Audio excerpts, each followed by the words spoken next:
Welcome to the Atwell Podcast.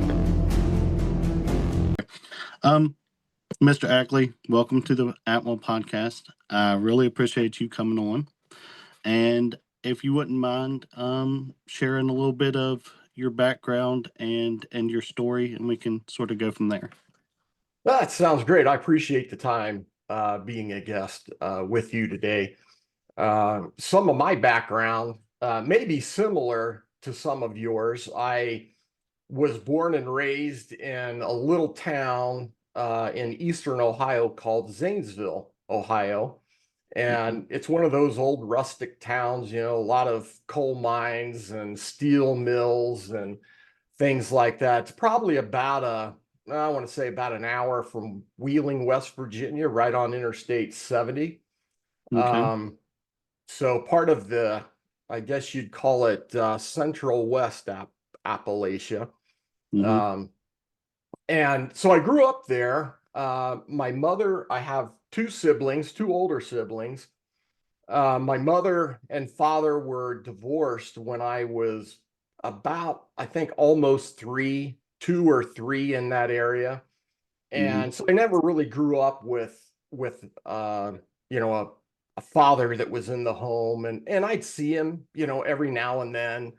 But generally it was my mother and myself and my two siblings. And so we grew up, pretty poor, not like a lot of people experience poor, but we were poor. We were looking for gas money and how do we get around town with the bus systems and things like that. And growing up without a dad around, really started to materialize. The detriments of that really started to materialize when I was kind of in my teenage years, my early teens, and then through when I graduated from high school.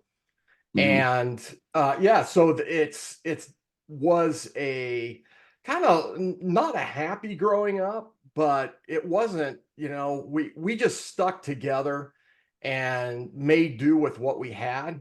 And when I was in high school or during my high school years, just not having a lot of interaction with men in general, I lacked a lot of confidence, tons of confidence that I just lacked. I'd be in high school and seeing, football team and, the members of the football team and so on. And I didn't fit in, to be quite honest. I had very few friends.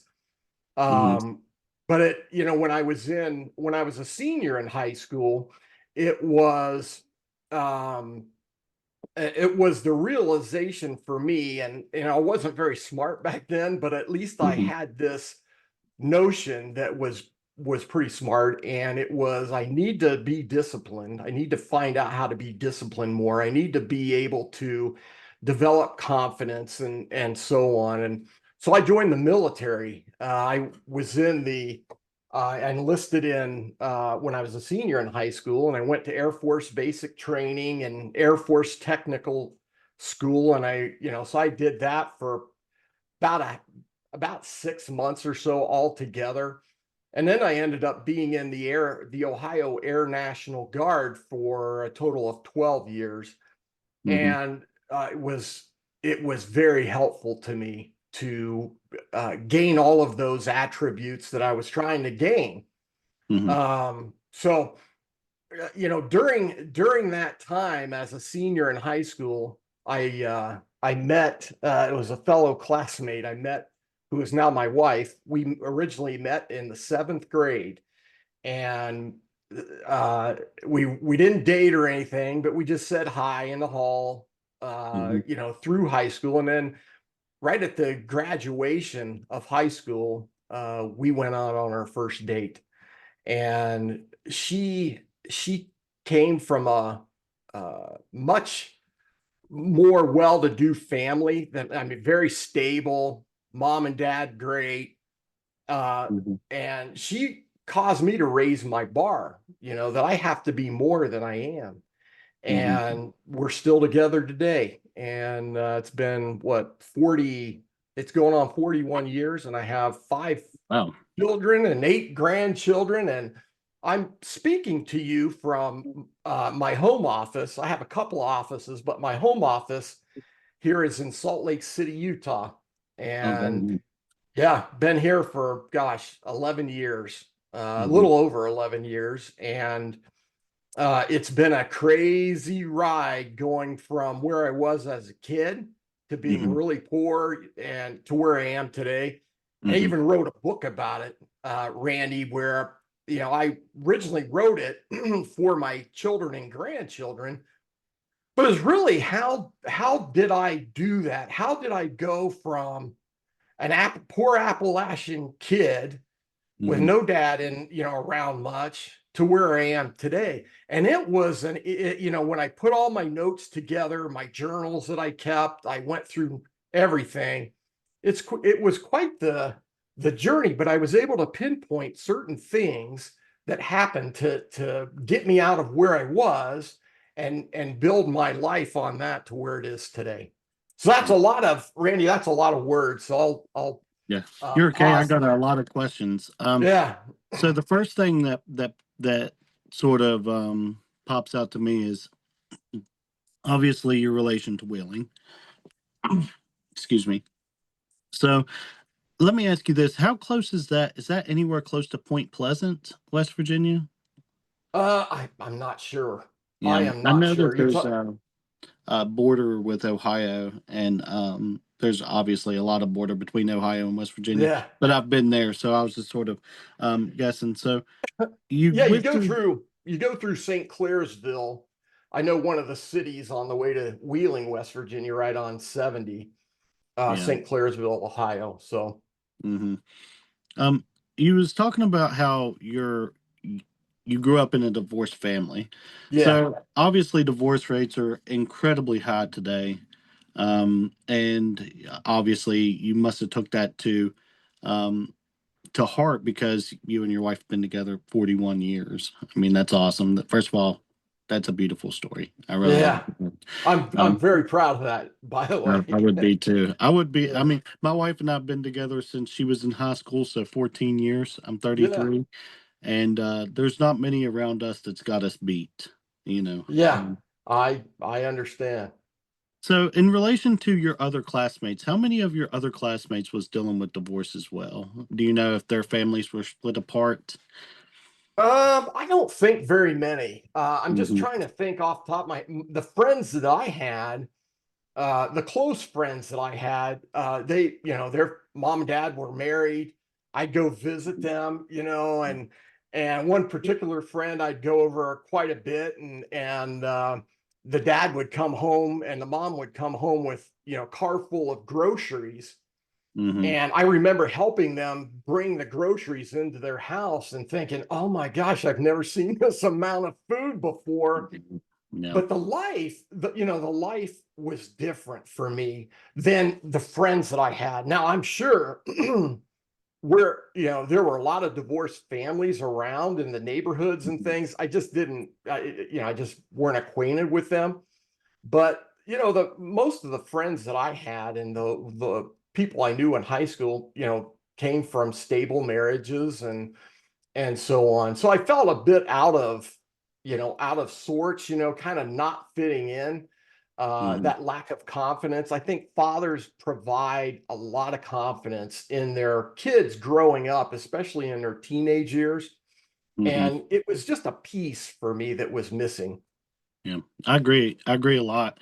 And I think that the father figure being the more disciplinary figure um, helps create that confidence. Yeah. And you got to have structured discipline when you're growing up. I have two boys, two sons, 10 and 12 years old. And it's, they're good kids, but they know what to expect from me. And Yeah, they know that's what to right. expect from their mother, and we Yeah, work good together. So, that's great. Yeah. when you're talking about food, um, one thing that kind of sticks out to me is that I'm old enough to remember when food stamps was coupon books. So Yep. and it looked like monopoly money, and Yep. Yep. and so Dr. Ruby Payne, she was talking to me a few weeks ago, and she was telling me, she said, well, Randy, she said that the lower class really take, I'm losing my words I want to use. The lower class focus more on quantity, whether the middle class focus on quality, and the high class focus on presentation when it comes to Yeah. food. Yes. So so it sounds like to me that the area that you were in, that you had some middle class friends, but it seemed like you were even below that poverty line. Not even Yeah. really in lower class. Yeah. There was, there were times I remember, a quick story for you. I was in the seventh grade and, my mother worked all the time. She worked at, department stores most of her life. So, she was hard of hearing. And Mhm. so, she had a hard time finding a job that she could do and with her hearing issues, but she got a job at a in Zanesville at a department store at the time was called Buckeye Mart. She worked there for years, many years. So she did what she could. She worked very hard. She was on the issue of food. She was a very proud woman, and by that, I mean that she did not want to go to the government and get food stamps. I remember her going to the place and saying, look, can I just get like 2 weeks worth? And Mhm. then so I can get some food for myself and my kids. I just need these, maybe once a year, a couple weeks, we'll struggle by, but she fell short and they wanted her to quit her job and just Mhm. go on, government assistance at the time. And I remember this and she didn't want to do that. So she said, no, I'm not doing that. And Mhm. so, there's a double-edged sword. I understand her pride. She wanted to do it on her own. She wanted to take care of her family. And at the same time, um, she didn't want any help from anybody, and that Mhm. caused us to be many times without food. So back to my story, in the seventh grade, we were our cupboards were empty. There was nothing in the refrigerator, and it was probably the worst it had been before and after. But in that sixth, seventh, and eighth grade time frame was very difficult. And one day, my mother's brother, who she hadn't seen in, oh gosh, I want to say 20 years, 25 years, she hadn't seen him. For some reason, he came to visit her in Zanesville. He lived in Mhm. Columbus, and he walked in the door and looked at how we were living Mhm. and just said, what happened here? And then my mother told him the story. He didn't know she had been divorced for many years, and he immediately took her to the grocery store. And I remember that, and filled up our cupboards with food Mhm. like I had never seen. Mhm. And uh maybe you identify with this, but I still to this day, the relief that I felt for basic things, Mhm. food, he put gas in the car that she had. Mhm. And it's people that lack basic things. It's the small things that provide comfort. And you're right, it was the quantity of food. We didn't get any of this, you know, quality of food. We were talking macaroni and cheese and Mhm. oatmeal and butter and Mhm. bread and things like that, which Um, gave me so much comfort because I didn't have to worry about it for a while. But another long-winded answer for you regarding that subject. No, you're welcome. So on food, I have a really dramatic story which I'll share with you. I haven't actually shared this before. Haven't had so much focus on food before, and I'm glad that it came up. So we lived in a van for about a year and a half. Five of us: my dad, my mom, and all three of us. And my dad would hand out tracts. So tracts were religious pamphlets. Think um, comic books, little square comic books of religious literature. So we went from West Virginia to Texas, living in a van for a year and a half, stopping at parsonages, which is church owned properties, and basically begging our way from state to state and then handing out religious literature. How this relates to food. I remember this vividly. I was probably 9, 10 years old, so very um, not in that teenagehood where it was going to probably scar me from life, but definitely old enough to remember the emotions that you're feeling. Um, we would get 12 packs of glazed donuts. I swear on everything I love, 12 packs of glazed donuts. We would eat on that for days, just one pack. And to this day, I'm 33. To this day, I do not like donuts. I do not like the smell of them. I don't. But Yeah, the situation with us as it relates to poverty. So my dad came from generational poverty, and nobody had been through college. Nobody had graduated high school. I think he had one brother who did graduate, and he got out of Dodge. He said, "I'm, this is not normal. yeah, I'm leaving." So he wasn't a help to the rest of his brothers. So he goes through generational poverty. My mother, her dad was a Vietnam vet who got Agent Orange. So she ended up dealing with a lot of health complications, including a brain tumor at a very young age, think 18. And yeah, she's still living. But what that did is it put us on Social Security disability. My dad didn't work, so that's what all five of us lived on when we were stable. So the food stamps and stuff really helped. My dad would usually work maybe a month out of the year just to get like an earned income tax credit or something sure. like that, just to get some taxes back at the end of the year. That would usually pay for late payments, fees that we were late on throughout the year. And I understand this now, but what it did for me is it put me into a situation to get a job really young. So at 12 years old, I didn't have school clothes. Yeah. Well, I go and start mucking stalls at a local horse farm, so I could get some clothes so I didn't look like an idiot in middle school. I get it. The thing that surprises me, and this is going to give us, I'm getting an alarm here, so you'll forgive me here. Oh, okay. Yeah. So my phone was just coming up and letting me know that we're still recording. So the thing that surprises me with Appalachian poverty, and I'll see how you feel about this. Sure. Towns are cut off. So, in other words, when you're living like in Ohio, like maybe not right on the Appalachian Mountains, but more northern Ohio, think closer to Michigan, it's flat, right? Right. And if you lose your job in one town, the other town is 20 minutes down the road, probably has that job. There's more of an economy. Whereas in West Virginia, where we're cut off from the mountains, you lose your job here, you don't have another job opportunity in the same thing for an hour away. Yeah. Uh-huh. I understand. That's right.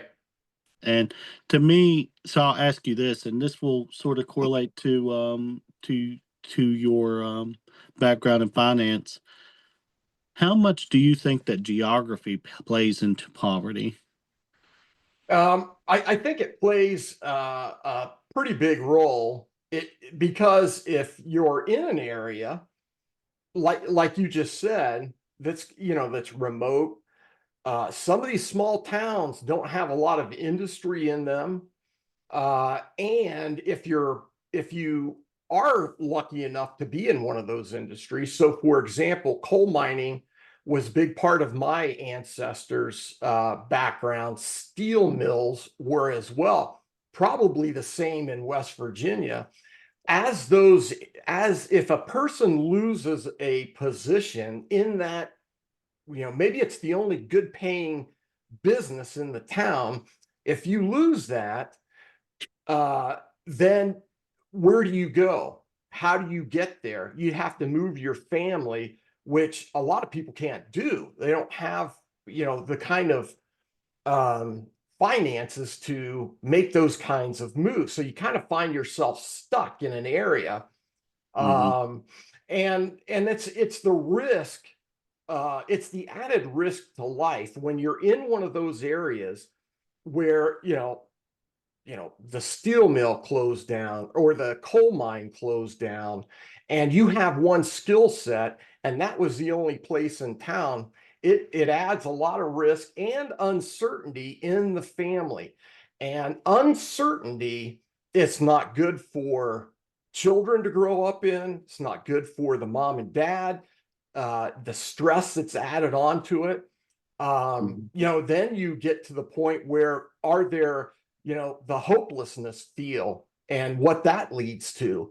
And so it's, one of the things that I discovered early on was I have to break this mold, because my family was generational poverty as well. And I'll give you a couple stories here. And this ties back into the fatherhood and men in my life. So my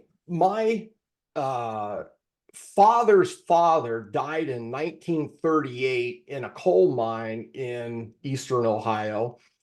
He was one of these guys that went in, prepared the equipment. He was by himself. He'd go in early in the morning. He'd prepare the equipment for the first shift to come in. And he was doing that one day, and the cave-in killed him. And they discovered him when the first shift came in. So I wasn't even, naturally, I wasn't even born. My father was 8 years old. So my father grew up without a father. My mother's father this goes back to 1929. It was the day after Christmas, December 26th. Yeah, day after Christmas, December 26th of 1929.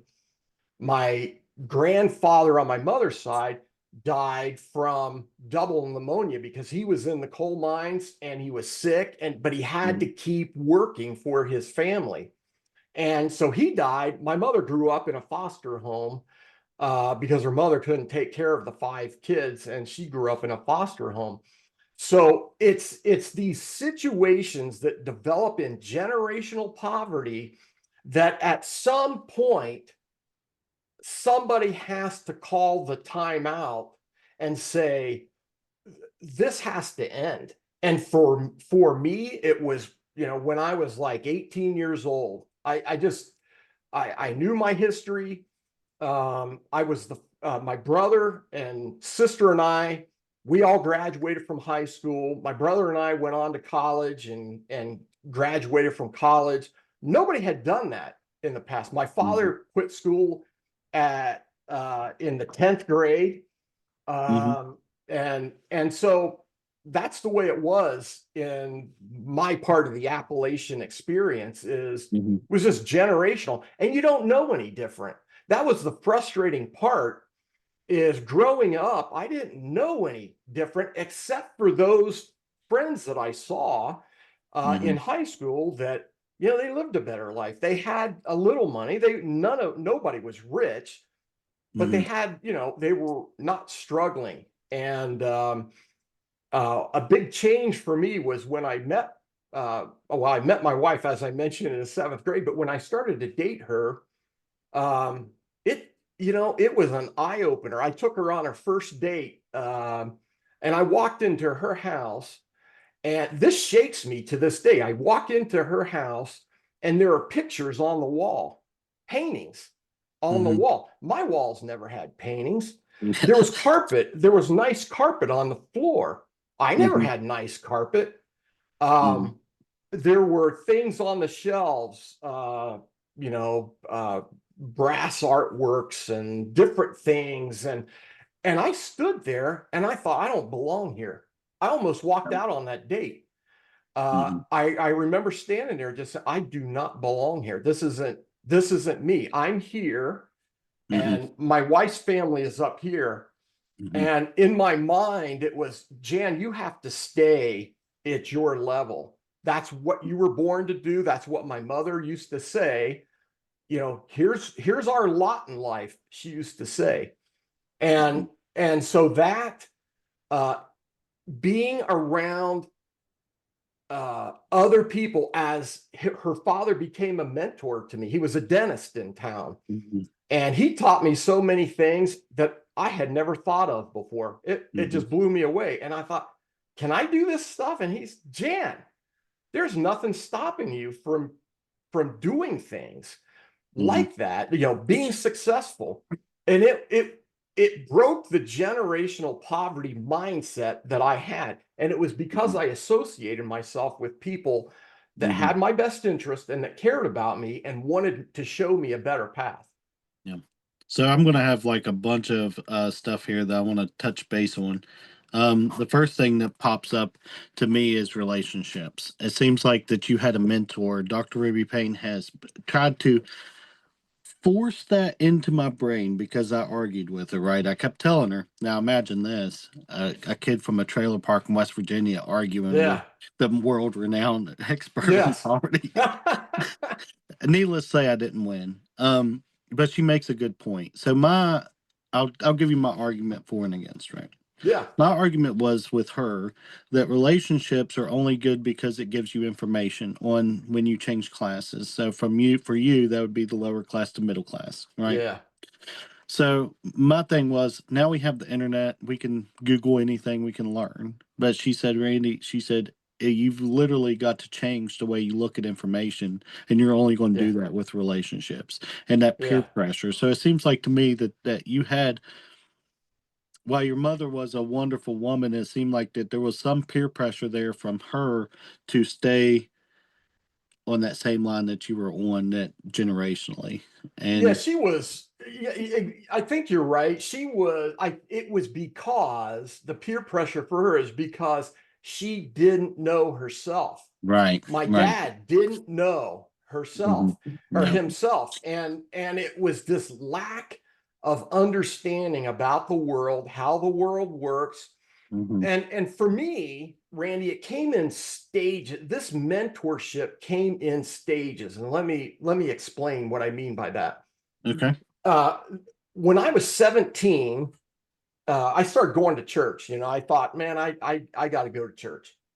So I started going to church, and there were some really good men in the church that I went to. And my experience with men prior to that, number one, it was lacking.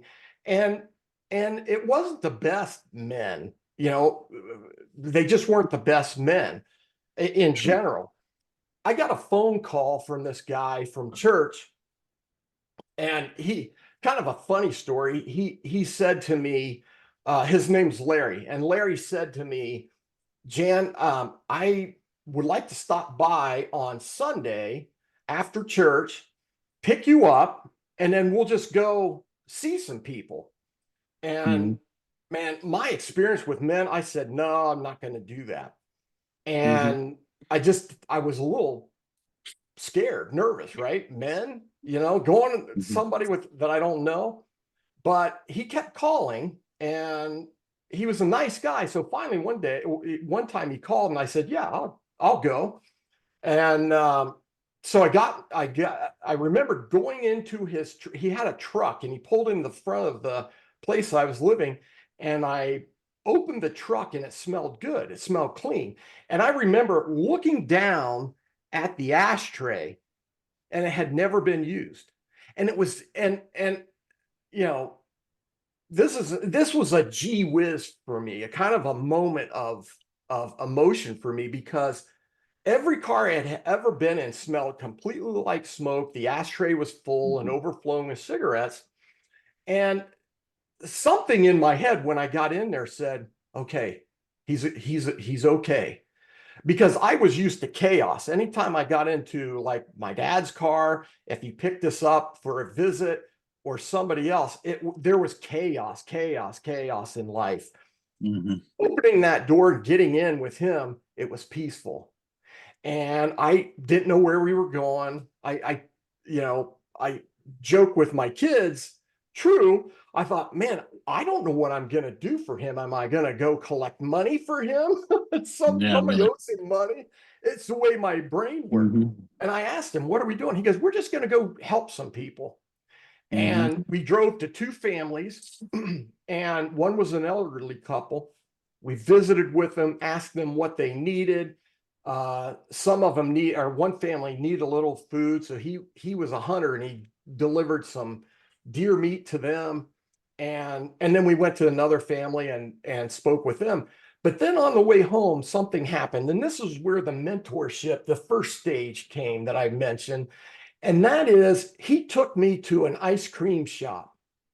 And uh, I didn't have a lot of ice cream or, back Mm-hmm. then at that point, but we sat there and it occurred to me, I was 17 years old. And on that spot, we were sitting at a table eating ice cream. And it occurred to me, this is the first real conversation I've ever had with a man, with an Mm-hmm. adult man that cared about me. And Mm-hmm. he asked me things like, what do you want to do in life? And I said, I don't know. I never thought about it.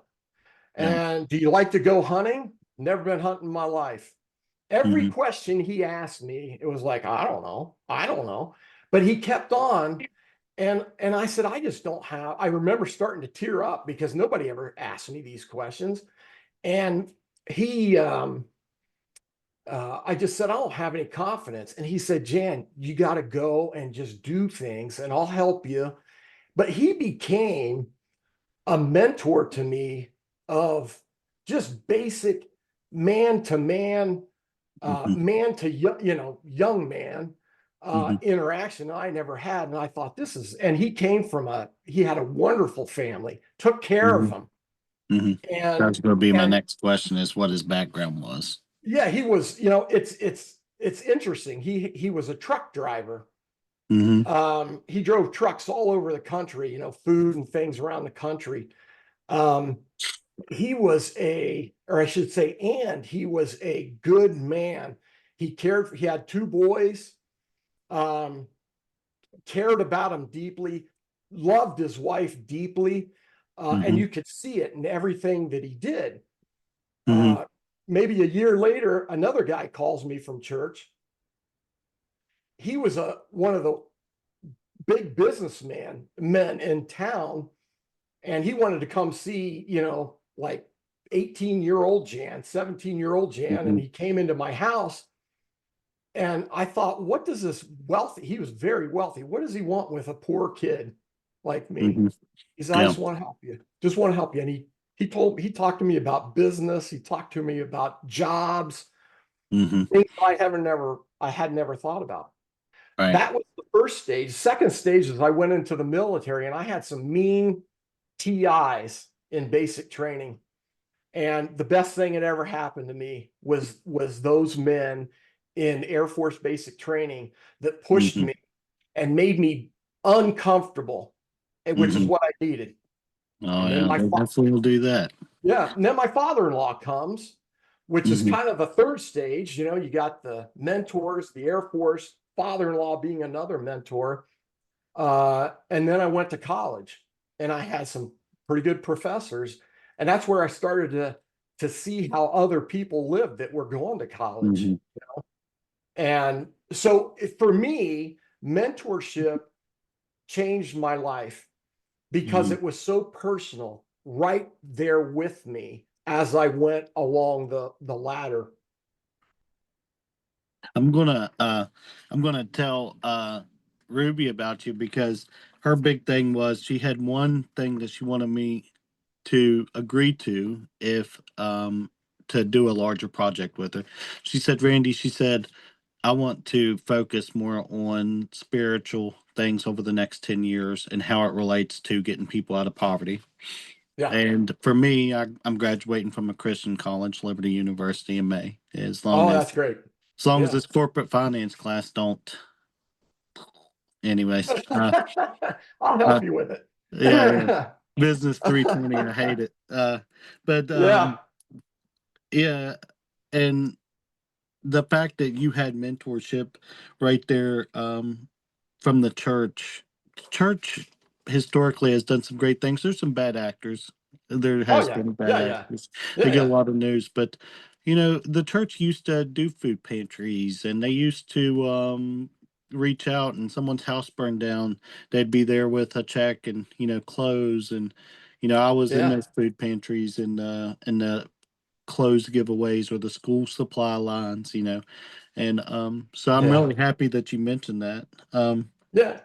And Randy, I had there's on that subject, it turned out that I really started going to church when I was 17. I joined the church when I was 16, but I didn't really go that much. But I remember when I was 16, it was in January, and we lived in a place that, oh, the heating, I mean, that was so inefficient heating.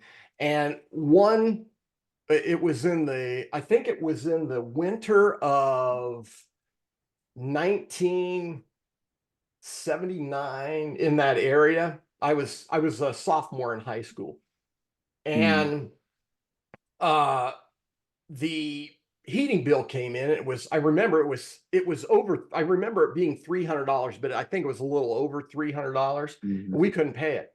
Yeah. And my mother couldn't pay it, and they were going to turn it off, Hmm. turn the gas off, and no heat in January in Ohio. And that, I think, for weeks, I it was hard to sleep. It was hard to think in school. It was like this weight on the shoulders of what in the heck are we going to do? Hmm. And it after a few weeks, my mother found out somebody had paid that bill. Oh, gracious. That Somebody had to been paid that someone bill. from church. It was the bishop in the church that I was going to. They had a fund to help Hmm. people like Yeah. us. My mother would have never asked, but I think it was one of the guys that was visiting me, 16, 17 years old. Somebody in the church knew our situation, told the bishop. They paid that whole thing. And I was in English class in 10th grade, Hmm. and the weight, it's interesting when the pressure of the world is on a kid, and even adults, it can be overwhelming. And I remember sitting in class, in English class, and I had my hand up like this because the weight, the emotion, the relief, I started to tear up, and I didn't want anybody to see me crying in the 10th grade in English Hmm. class. And the teacher walks over to me, and she says, "Everything okay?" And she whispered it. She handled it very good. Is everything okay? And I said, "Yes, I've had this huge problem, and now it's gone, and I'm just so relieved." And she smiled at me and went back to teaching. And but the lesson I learned there was empathy. Empathy for those who don't have, who Hmm. feel that weight on their shoulders. And in many ways, God can help you. Religion can help you. And it's using the people in churches. Hmm. God uses people in churches to look for people that need help. That happened Yes. to me. So Yeah. religion plays a big part of it. Yeah. I really like that. And yeah, I really appreciate you being that open with it because Oh yeah. some people are scared to say that they had a positive experience with church because of the way the world is today. Yeah. Um, and then you have bad actors. I have a meeting with a federal judge in April who was dropped off at a convent, and she was hurt in a number of ways that is just, I'm not even going to get into big Oh details, yeah. but she was hurt in a number of ways. And she's actually an atheist, but she's a very nice lady, but it can go Yeah. a lot of different ways. And for me, the church has been really positive for the most part, and for my children. It Yes, it gives direction. For me, I'm speaking for myself. It helped me to lay some groundwork as I was calling a timeout and say, I got to get off of this old dusty road and up to the highway of life to figure things out. Hmm. Church gave me a steady, God gave me a steadiness in my Hmm. life that I needed at that time. So and I'm still very active religiously. Uh, Awesome. and it's been a game changer. It's been a life changer for me. But my experience has been good. You gotta be very in tune with and separate the good from the bad. Yeah. And the fact of the matter is that one person doesn't speak for all of any kind of demographic. If this podcast sucks, it's on me. You might find another podcast that's Yeah, pretty good, right? yeah, Um, I want to talk about the military and how that related, sure. because I have a story that's kind of cool, kind of terrible and kind of cool. So, Yeah, talking about how that military gives you structure, it also gives you a lot of masculinity, right? it did. It really did, Randy. And the thing that I mentioned early on as we began this conversation was my total lack of confidence. I mean, it was off the charts low. Mm-hmm, um, the military helped me gain confidence, which is part of the reason why I went in. mm-hmm, I remember flying down to Lackland. All the Air Force guys and women that go into the Air Force, they go to basic training at one spot, Lackland Air Force Base in mm-hmm, San Antonio, Texas. So that's where I went. Hadn't been away from home that much, so I'd never been to Texas mm-hmm, before. So we get down there, hot as it was in July. It was hot, like on fire. And but I remember that in the bus that they had us in to take us from the airport to the base, going through the guard shack, and the military policemen they were just dressed to the T, right? mm-hmm. Everything was perfect. And I Yeah. remember in that bus saying, I want to be like them. I want to be put together. It was almost like a metaphor of life for Yeah. me. I want to be put together. And that uniform for me was like the symbol of, okay, here you go. You're going to be like that. And then Mm-hmm, I think basic training from my memory, been a long time ago, from my memory, 6 weeks, it still may be 6 weeks. During that 6 weeks, um, you get yelled at a lot, mm-hmm, and you go through multiple uniforms as you progress in basic training. mm-hmm, And it was an incredible experience for me. I didn't like mm-hmm. it at the time, but I Yeah. knew I had to do it. Yeah. One experience, one story I want to tell you that from a Mm-hmm. confidence standpoint that sticks out for me. I Okay. was uh, everybody had to perform what's called a dorm guard duty. So while it's called a flight. There's like 54 guys or 52 guys in a flight, Mm-hmm. and they were all out training. One person had to stay behind and guard the dorm, right? And it was my Okay. turn to do that. And only certain people were allowed to be in there, but these high-ranking sergeants would pound on the door and want to come in, and that happened to me. And he saw something. I had this book that I was filling out. It was a military book that I was supposed to fill some stuff out. I hadn't caught up to where I was supposed to be in it. He came over and started looking through my book, and then he came over to me, and I was standing at attention. He put his brim of his Smokey the Bear hat right there, Mm-hmm. and he was yelling at me at the top of his lungs, spit going in my face. And I Mm-hmm. had to stand there and take it. It was the worst yelling in my entire life that I had ever gone through to this day. Shark And attacks. oh my gosh. But the reason I tell you that story is because when it was all over and he ended up leaving, I remember saying to myself, I did that. I got through that. I'm still alive. I mean, here I am. I Mm-hmm. absorbed that and I'm fine. And Mm-hmm. that was a mental moment for me that helped me build confidence. It's something that sticks out to this day Yeah. as far as a confidence builder. Yeah. I'll share a story with you, and you'll probably like this. Um, well, the later part of it. So, as I said before, my father had passed away when I was about 15. Well, that was in July.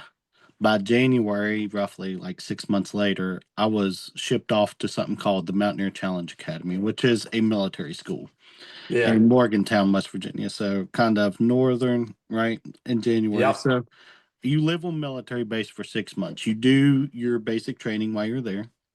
So you're going through all of that. Now think about this. I was 16. So you got a 16-year-old kid, been through poverty his whole life. His dad just passed away. My mom lost custody of all of us kids. So I know that when I get out of this military school, I'm going to end up, in an orphanage or whatever, more than likely. Yeah. Yeah. So as it relates to the shark attacks and things, nothing can give you more confidence than going through something terrible. And it was kind of almost, I would almost call it, I hate to sound like a liberal, but toxic masculinity, because you were Yeah. just getting screamed at sometimes for no reason, you know. Yeah. And Oh, back yeah. Yeah. Yeah. back then we still had the black boots that you had to shine. Everybody Yes. else after us had the brown nice leather boots. They didn't Yeah. have I to had the shine black them. ones. Dude, I it can took make those black boots shine, a little water, a cotton ball, and some, rubbing all day. Unbelievable what you can do with that. I sucked at it so bad. There was some kids who they could do it. They could shine them so good that they could shave in these things.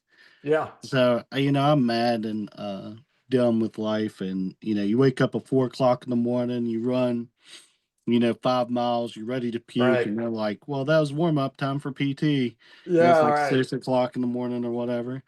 And man, that sucked. That was 6 months of absolute crap. See, usually back then, I think it was basic.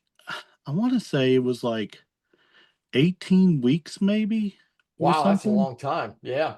Or so, I think that was like with your school. I remember it's been so long ago, but I remember vividly that we were going to do the basically twice by living there for 6 months. So you Yeah. were you were basically there for double the time. So you're kind of getting it a little bit worse. But I think at the time, if you did it and you passed the program, you would start off like in the E2 or E3 or something like that. Yeah. And Yeah. I didn't go on to the military myself, but talking about a confidence builder, Oh, yeah. you're solid muscle, and you get out and you get into some of the civilian, I guess, places, and you're like, man, I don't care about this kid in Walmart giving me a dirty look. It's like I will, yeah, I'll knock him out easily. Yeah. That's right. Well, it's so true what you say. With the benefit of a lens, Hmm. as I like to call it, looking back, Hmm. um, the struggles that I had, the path that I took, made me better today. Hmm. Going through adversity is Hmm. very important. I don't think enough younger people allow themselves to go through adversity. Hmm. Adversity is a very important part of preparing yourself when you're young to go out and take on the challenge of life in the world. Hmm. And it was so beneficial for me, going through all of the stages that I went through to be able to do what I do. I talk to, I'm in corporate finance. I'm in my 36th year of it. I talk to, some of these finance guys in New York, and they're different, right? They can be very confrontational. It's their personality. Um, and I talk to them like I can talk to somebody, down the road, but it's Hmm. different. And being able to take that confrontation, and realizing it's no big deal, right? Hmm. It's going through my childhood, figuring out how to solve problems, critically think, and being Hmm. able to withstand the pressures of life have been very beneficial to me. Let's talk about your corporate finance background a little bit. Sure. Something that pops up into my mind is like, and I'm probably reaching here or assuming, I'm like, okay, this guy went through extreme poverty. So Did you get into corporate finance and do a business major because you wanted to understand the financial aspects of life more? Am I Yeah. right? I mean, you basically summed it up. I'll give you the deep story is, when I was growing up, when I was a little kid, my mother had previously, before I was born, had worked as a teller at a bank.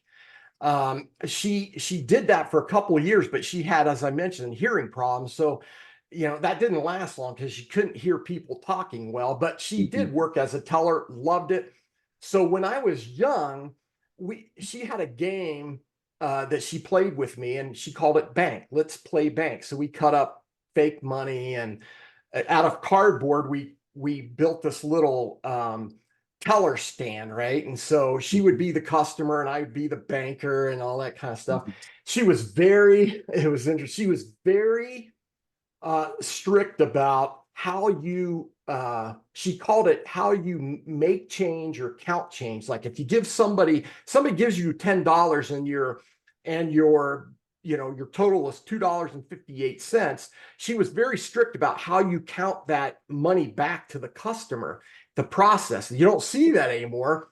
Mhm. But from a very early age, that, I always was fascinated with the kind of the money itself, because I didn't have any, the older I got, how does this whole money thing work in the world?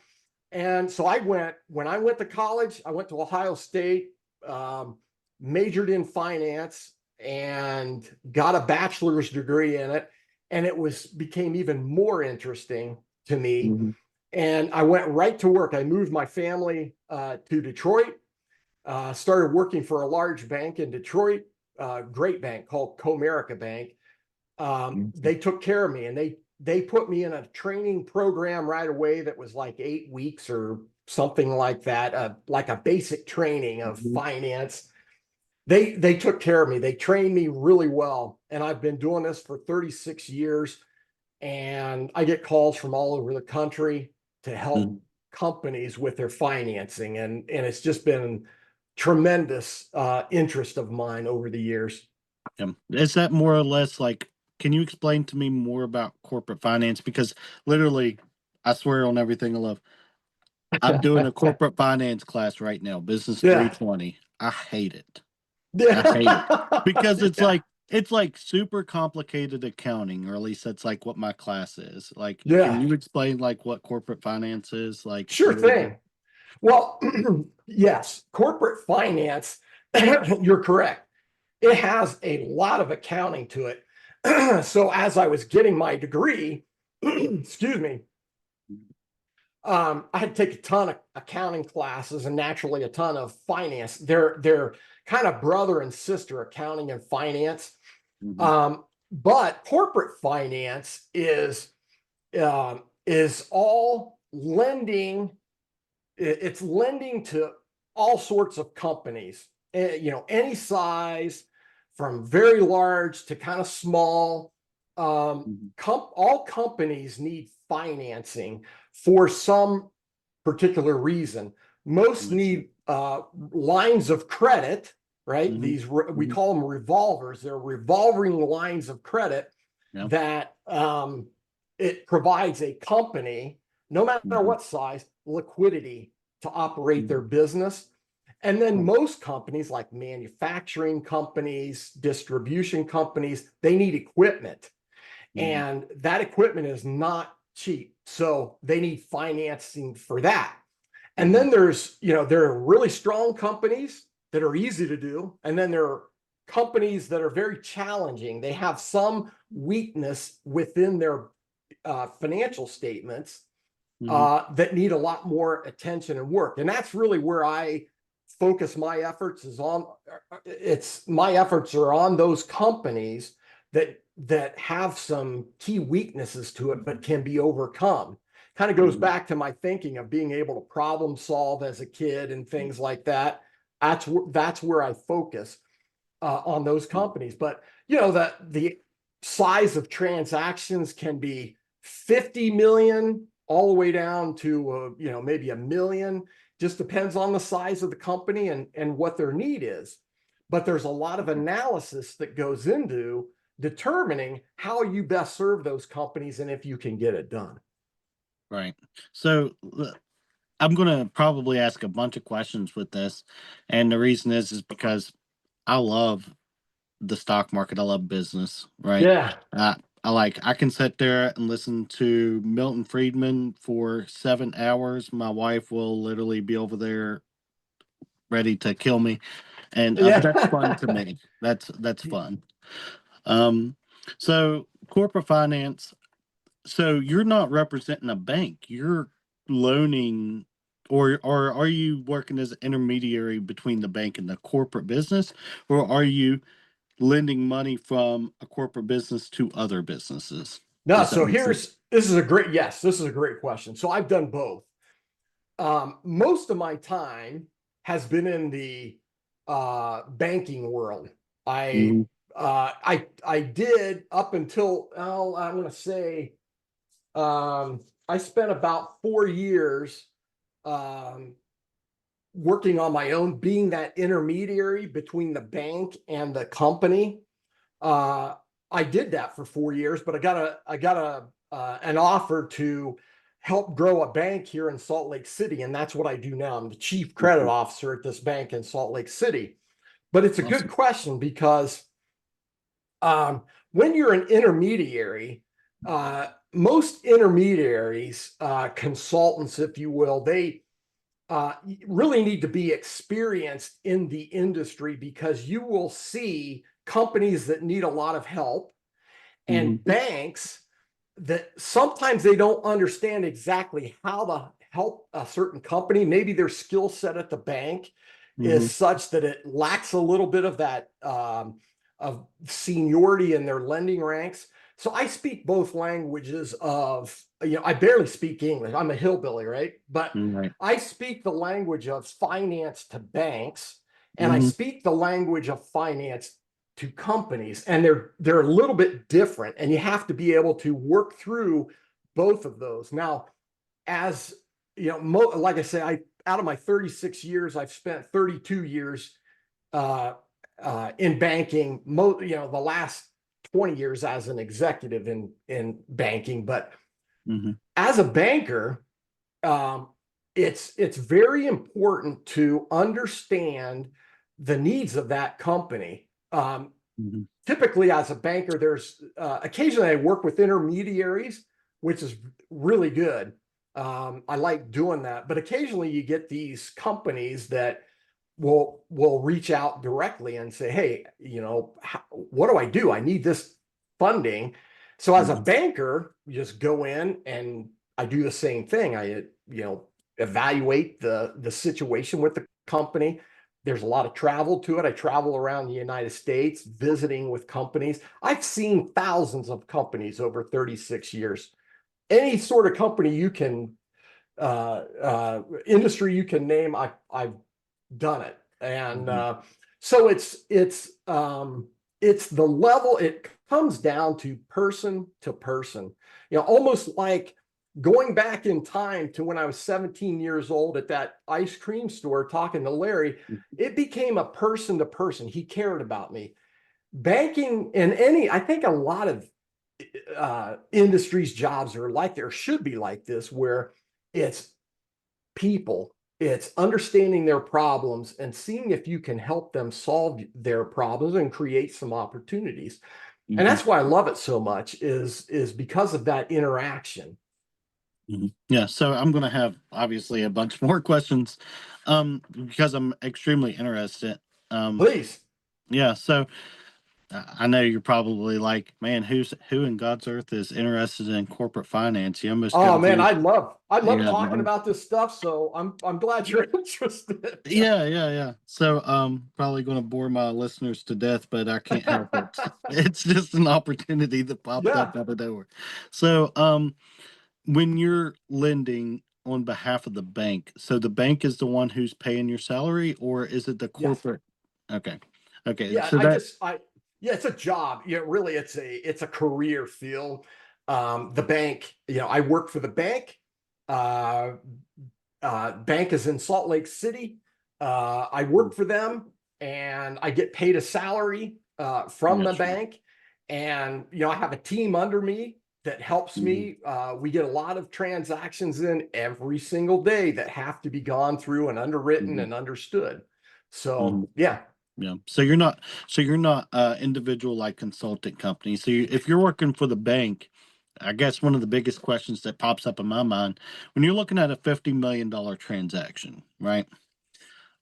You're going by a special finance rate, like corporate rate. In other words, you're not going by the prime rate, are you? Like, yeah, there's in the banking business, there are various interest rates.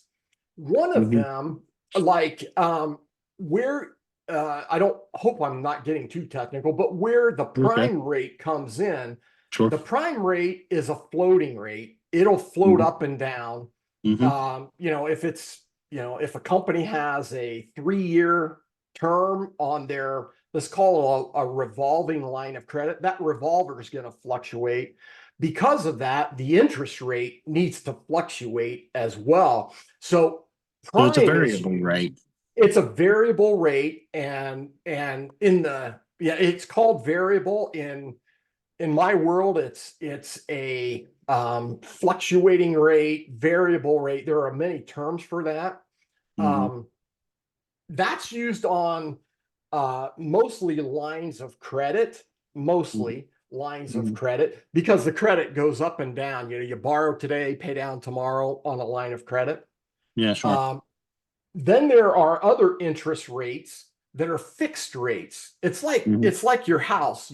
Typically people get a 30-year fixed rate on their house. In corporate finance, it's very similar, but the fixed rate is based on the exact term. If it's a term loan and it's 5 years, that fixed rate is based on a 5-year, and you go out into the market, into the financial markets, and you get the cost of funds to the bank.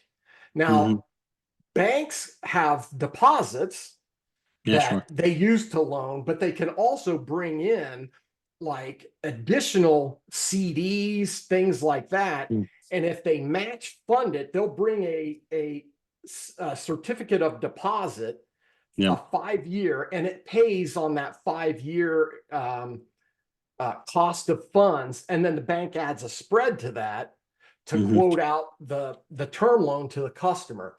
It's different than a floating rate, but regardless, the bank watches its cost of funds, and then it's called match funding. On term debt, you match fund it, so there's no interest rate risk for the bank, right? So you remember the bank that failed in California? I can't even remember or so. They weren't match funding. They had too much interest rate risk. So banks typically match fund. What that means is if I've got a customer that wants a 5-year term loan for a piece of equipment, I'm going to go out into the market and buy funds or lock away funds for 5 years as well. So there's no interest rate risk to the bank. Yeah, it mitigates the risk. So in other words, it does. So let me ask you this: with companies that are looking for loans, let's just say a $10 million loan, right? Yeah. And they need this money for whatever, building, whatever. Have you seen those companies drop off with their needs as you have volatility with the interest rates? In other words, like, are you seeing less customers now than you did 10 years ago? No, it stays pretty steady. As interest rates rise, the rise in interest rates that have occurred, with the Fed raising, they're doing that to try and control inflation. Inflation's been high for, the last 4 years has been very high because of and I took a lot of economics. This is an economics thing. So the government printed out so much money, put so much money into the market, that dollar becomes less valuable the more of them you print. And that's why inflation goes up. Well, to cure that, the Feds start to pull that back by raising the interest rate, and Yeah. it tries to slow things down a little bit. Just a side note on that, that does have an effect on the economy. It has effect on housing, Yeah. people buying houses, but it does tend to keep companies from growing as much as they would if interest rates were lower. But generally, this is a general comment, even within there, people need to buy, or companies need to buy equipment. They need their lines of credit. They just need to make sure that their cash flow is accommodating, their net income cash flow is accommodating to that higher cost of interest rates that they're paying. Yeah, sure. When interest rates are low, yeah, business tends to pick up a little bit, especially on the equipment side. But regardless, as I mentioned, companies need to continue to operate whether rates are low or high. And so as a banker, we just take those transactions, make sure that with the interest Mhm. rates where they are, that the cash flow still works, and Mhm. the company can continue to motor on. Yeah. So it seems like to me our economy's been based off of having to keep the money flowing. One thing that Yeah, I noticed that the bank started doing, and I was watching this, I was expecting a recession. Everybody was, on the stock side, particularly at the beginning of the last administration. We started yeah, seeing more volatility. We started seeing less volume in markets, and started seeing the foreign exchange rate picking up a little bit. I'm not a pro at any of this, but I'm just saying what I yeah, noticed over the last 4 or 5 years. yeah, Um, but one thing that I noticed that was, in my opinion, something that kept uh, the little guy, I guess you could say, from going under was credit cards. And I saw the credit card debt just absolutely skyrocket. And I was like, well, that makes perfect sense because I started seeing something the banks were offering that I've never seen before. And that was 18-month zero interest credit cards. yeah, yeah, I'd never seen that before in my life. yeah.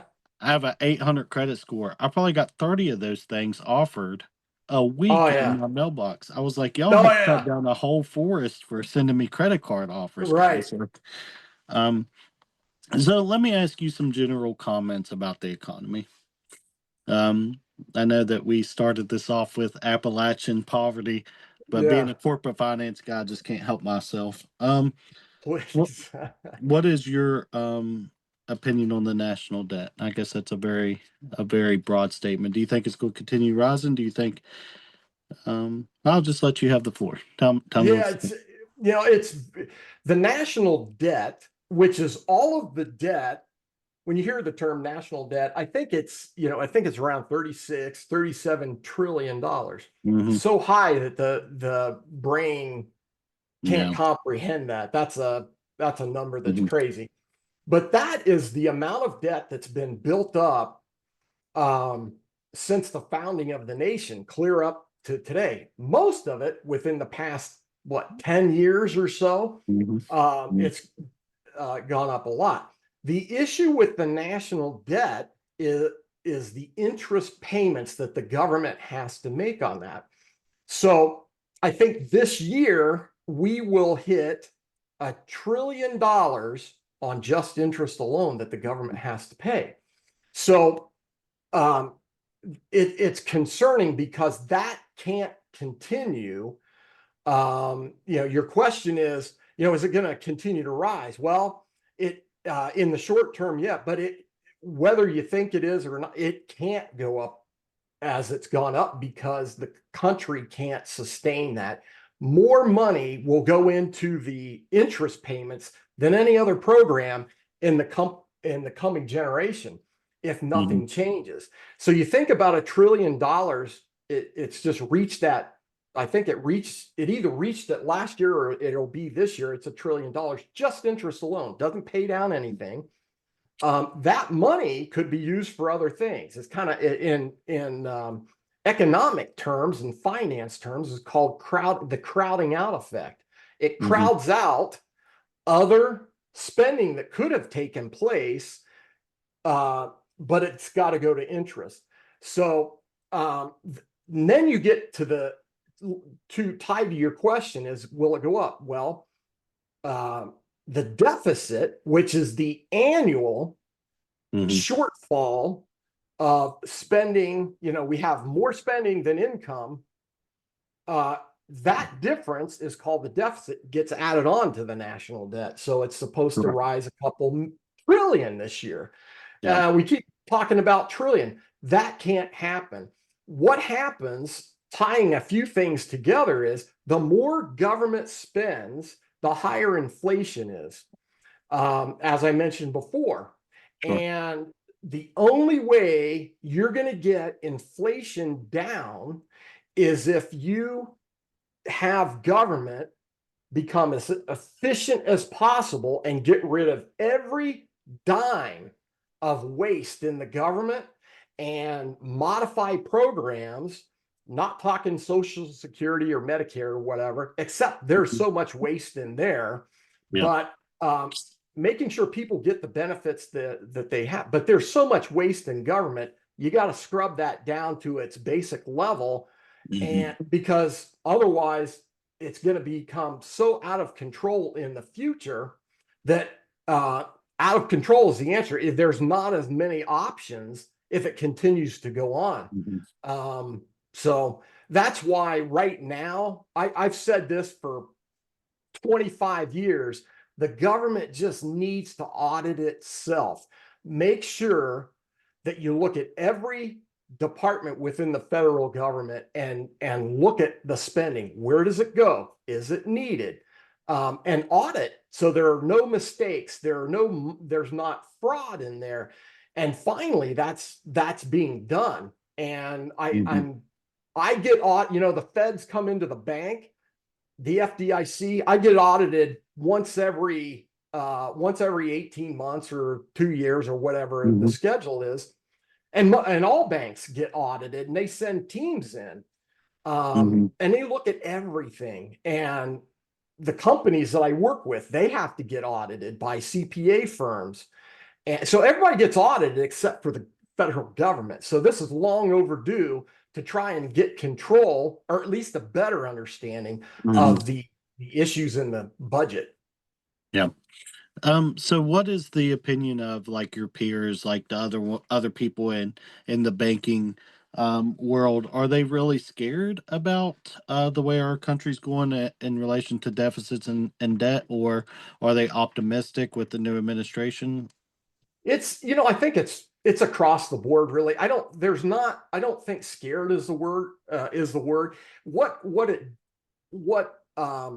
is the factor in finance is just keeping an eye on the economy in general. Like all banks, not just mine, but all banks, we have a monthly meeting on the economy, interest rates. We make sure the interest rate we're not taking on interest rate risk needlessly, that we're running the bank from that standpoint, but it ties in directly to the economy and the budget and everything because we watch it. We have to watch it. And as long as we are proactive, any bank is proactive in looking at the economy and understanding interest rates, you can kind of deal with it. Where it gets out of control and the nervousness kicks in is if they don't do anything and it just can't go the way it's gone. So for me, at least, I can't speak for all bankers, for me, at least, having an audit of the feds to make sure that all of the fraud and the waste, which there is so much of in the government, is looked at and dealt with. As long as we're on that and people are watching that in the federal government, it does give comfort, as opposed to let's just print money and just keep sending it out and our interest rates keep going up. Yeah, I just love, I worked with the president of the bank at a couple of other banks that I've worked with, and he called me it's been about a year and a half ago and said, hey, I need you to come. This is the part where I was just being a consultant doing my own thing. And he called me, and he's a great guy. And he said, let's build this bank up. And I said, great, I'm in. And I'm glad I did.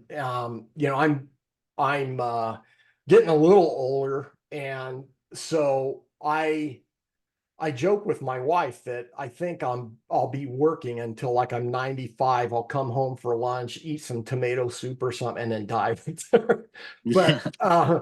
But yeah, I don't plan on retiring anytime soon. I just love what I do. I love people. I've gotten, Mhm. over the years, my confidence went from nothing to kind of really high. So I Mhm. love talking to strangers. I like talking to companies. It's just the satisfaction I get Mhm. uh, from helping companies achieve their goals, maybe solve some problems, and building up my team. So my team has younger lenders in it. And I don't want to retire without passing along all the 36 years of experience I have. And I have training Mhm. sessions with them. I get joy out of that. And so, no, I don't. I love where I work. I'm going to be at this bank until I retire, which again might be when I'm 95. Don't know. What kind of educational background are you looking for with the people who work for you? It's a good question. So there are two paths. One, the first path, which is the traditional path, is somebody new. So educational background would be somebody with a business degree. It could be in accounting, it could be in economics, it could be in finance, um, that gets their bachelor's degree. It could be somebody that majored in biology, but then went on to get their master's in business administration. That's great too.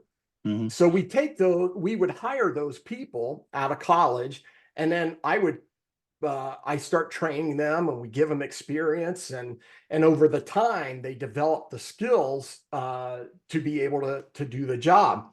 The Mhm. other path, and I have one of my people that reports to me, is a great guy. He started out as a teller at a little bank, and he doesn't have a college degree, but he just kept being interested in banking, and he just kept working up, working up, working up, and now he's a very good underwriter of mine. Knows accounting, knows finance, but doesn't have a bachelor's degree. That's the harder path that I mentioned, but it is a path, but it Mhm. takes a lot longer to get where you want to be, as opposed to starting out with the knowledge of accounting and finance from a college degree.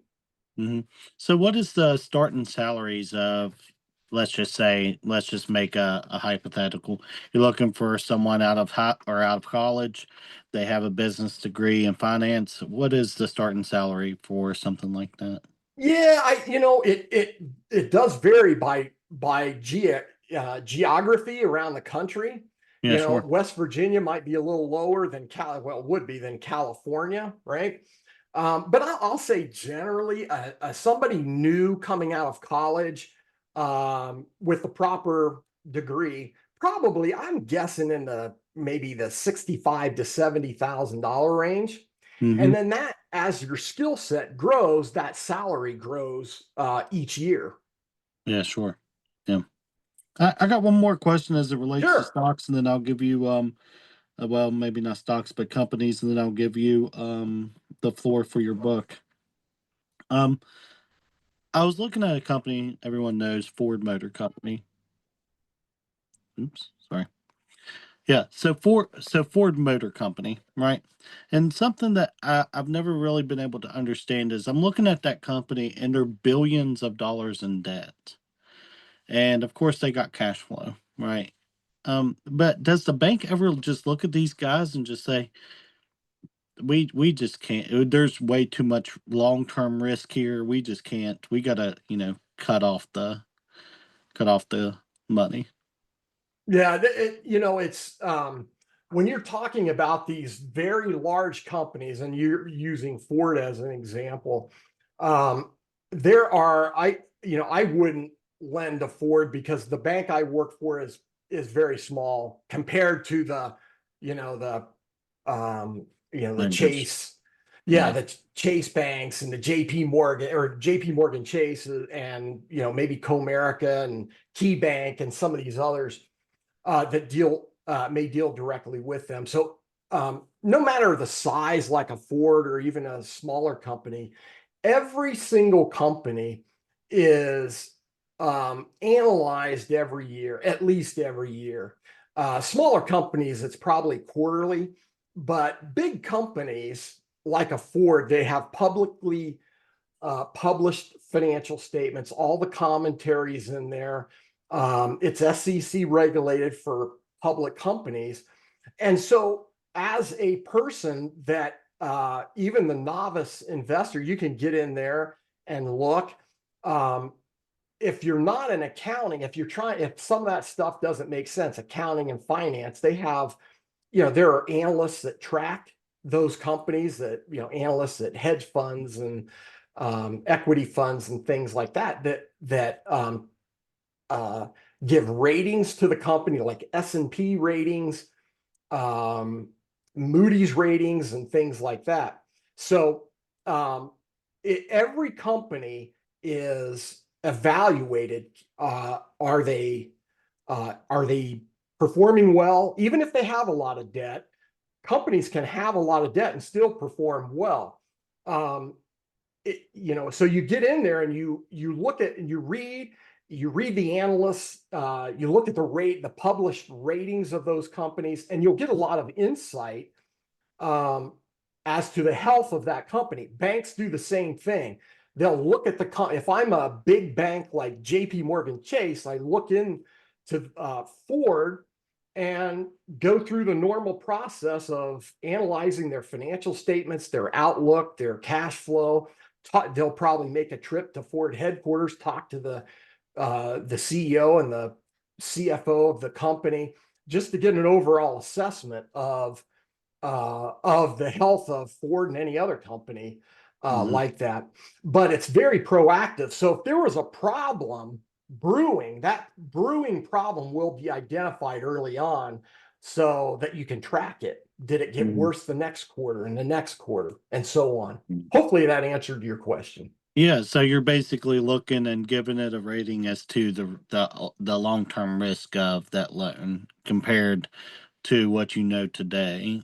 Yeah. But consumer trends may change.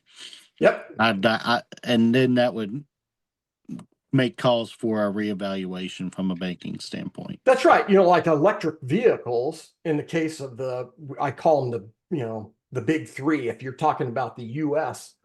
auto manufacturers, Ford, Chrysler, and GM, electric vehicles were the hot thing, putting a lot of money into it. They were putting a lot of money. Now that's cooled off a little bit. And so always evaluate, what does that do to the company in its outlook? These analysts will pin that down for you if you get online and look. The ratings always provide, here's the company now, but it also encompasses the outlook of the company. So if by chance one of the automakers is not reacting quick enough to this change in market, that will hurt them, and that will show up in the ratings and in the analysis. So that's really interesting. I never knew that. Yeah. So you guys, from a banking standpoint, are looking at it and saying, are you keeping up with consumer trends to have a positive outlook on sales? Yeah, even companies let me give you an example. Companies that I deal with occasionally might be a smaller auto parts manufacturer that's selling parts to Ford or GM or Chrysler or Honda or whoever. We analyze that, and because Ford or one of the big three or auto manufacturers is a large customer of my customer, we watch that as well. If the company that I'm dealing with is only making electric vehicle parts, we look at that and say, we got to call a timeout here and make sure we've got our arms around where the electric vehicle market is going. And is there going to be a disruption from, like, Ford reducing its parts demand for electric vehicles? That's going to affect my smaller company that I deal with. So it's like this chain reaction. So I have to look at that on those other companies. So you're looking at the risk even I'm assuming you're even looking at the risk from a supply chain standpoint. Like, oh, It's okay. absolutely true. We had, during the pandemic, there were a lot of supply chain issues. Customers had the orders, companies that I dealt with had orders, but they couldn't get the material in. They couldn't get it if they were bringing it in from offshore. That was a big issue. And so we had to look at that and still do look at that, because even though I have orders, or the company has orders, but they can't fulfill them, that's not a good situation for a company. They're going to lose money if they can't get that reconciled and fixed. Yeah, I never realized just how thorough these corporate loans are, but it makes total sense. That's Yeah, really awesome. yeah, So one last question here, and then I'll give you the floor for your book. sure. How do you think that AI is going to affect your industry, the banking industry? Do you think accounting is going to get automated, to some extent, etc.? Yeah, I can speak for, like the banking industry is looking at this heavily, AI, and using it for as much as possible administration within the group. And I'll give you a good example. Um, when a company sends their financial statements in, let's say they want a loan for something, they'll send all their past financials and current financial statements in. One thing that a bank always does, it's called spreading. We will Hmm. spread those financial statements. What that means is a bank will put them, hand code those statements into a software package that calculates ratios and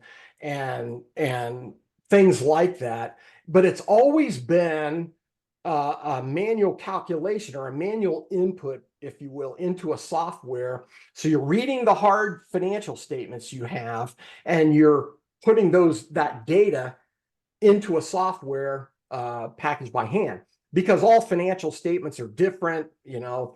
Um, Now AI is getting close, and this has been I remember as a young lender saying, whoever cracks this code that these statements can be read and automatically spread is going to be a billionaire. But nobody's ever been able to crack the code until now. They're getting very close to that. We're actually testing some software at the bank that I'm at that claims to be able to, you scan that statement in, and then AI reads it and then puts it in the right software format. So we're going to try that. But if that's successful, what that does is it allows me to grow without hiring as many staff that I would have had to hire. So we keep our staff the way it is now, but it allows us to be more efficient and do more, because we're not doing so much grunt typing work, putting this stuff into a software. It's going to be done automatically. So that's one example. I think big banks are all over it. They have a lot of money and research departments, but any bank, no matter if it's small or large, they're looking in how can AI help the bank become more efficient. Hmm. Yeah, and it seems like to me that over the next few years with AI, especially from a financial standpoint, that how that's going to affect the jobs is the managerial aspect. The relationships that they have Yeah, are going to be way more important because there's going to be it's less of them. right. It's exactly right. As I mentioned before, it all comes banking, and any business, I think, whether you go to the grocery store or whatever, it's person to person. How do you treat that person? Build the relationship so they know who you are, you know who they are, and you can react and help them proactively. Those relationships will never go away. It's going to be how efficient the back office becomes, to allow me more time to be that relationship to that company. Yeah, yeah, that's awesome. Yeah, Mr. Ackley, I really appreciate you being on. And Yeah. it ran long. Honestly, we're at like a little over an hour and a half. So couple things here. Number one, let us know where we can get your book, the book name, where we Oh can yeah. purchase it, etc. Yeah. So I really appreciate that. I did. write a book about everything we talked about, because we just talked about high finance and accounting and relationships with bankers and things.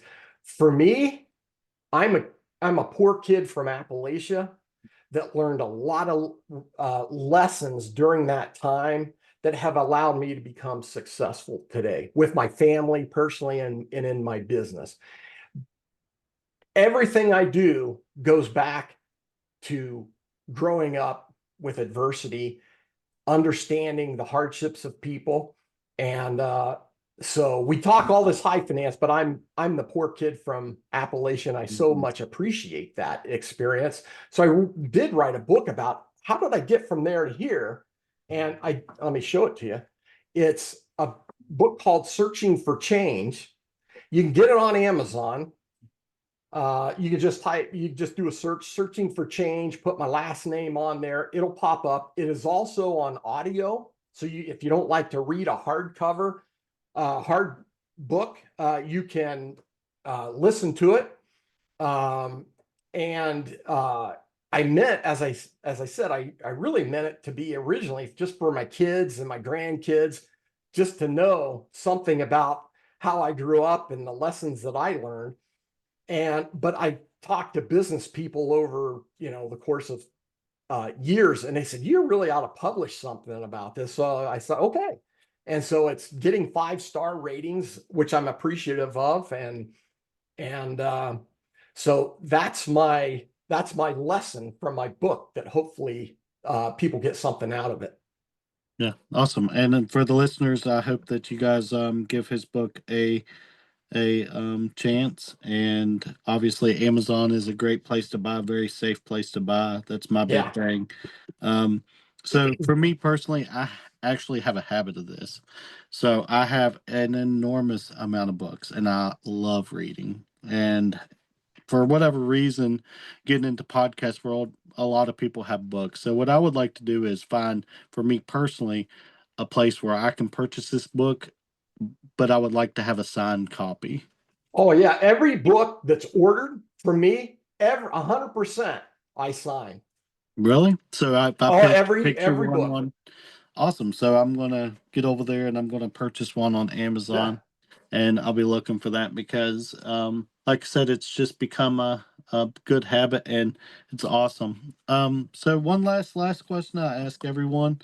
Don't be afraid to tell me my faults. Because I'm new at this. So how would you rate how I did as a fellow? I almost look at myself almost like your guest, really. But how did I do as far as the I podcast goes? I think it was wonderful. This is a topic, Randy, that needs to be discussed more. Um, Going from poverty and rising above it and being successful in life, there's too much of our society that's still in that rut, as I used to call it. I'm in this big rut and I don't know how to get out of it. It's discussions. For example, you mentioned Ruby Payne. It's Randy Atwell. It's Jan Ackley, discussing this and helping people, which is my goal with doing these types of things. It's I was in that spot, and I was so lucky to have certain people mentor me to get my way of thinking different, to be able to be successful. And I want to be that person for somebody that's stuck in the rut. Yeah. And so that's my opinion of how you did. You hit every topic that I would have wanted you to hit. We talked about everything, Mhm. and I just think it's a wonderful experience for people to see this. Awesome. And I may follow up an email and try to get you on again. Oh, There's a please. couple things that I really like talking about that we didn't necessarily have time. But I do want to give two people a shout out that was not a part of this, but without those people, in my opinion, this would not have been possible. And that's mine and your wives or Oh, wives. yeah. Yeah. A man has It's never been successful without a positive woman in the background, and it, they I hold us all together. I say this as often as people will listen to me. My wife has been an example. I mentioned her father, my father-in-law. She has been as much of an example to me as anybody in my life to help me raise my bar. She took a chance on a poor kid, a very poor kid. We lived in different worlds, and she still went out with me and still had confidence in me. And without her, none of what I've been able to do in life would be possible. Yeah. Shout out to our wives. What's your wife's first Yeah. name? Deanne. Deanne. Deanne. Deann. Awesome. Awesome. And my wife's name is Autumn. So shout out to Autumn and Deanne. Yep. And we appreciate them women in our life. Mr. Yeah. Ackley, I appreciate you. I will follow up an email, and I'm going to literally buy that book here in just like half an hour. So Good. You'll get a signed copy. awesome. Thank you, sir. You have a great day. Thanks. See ya.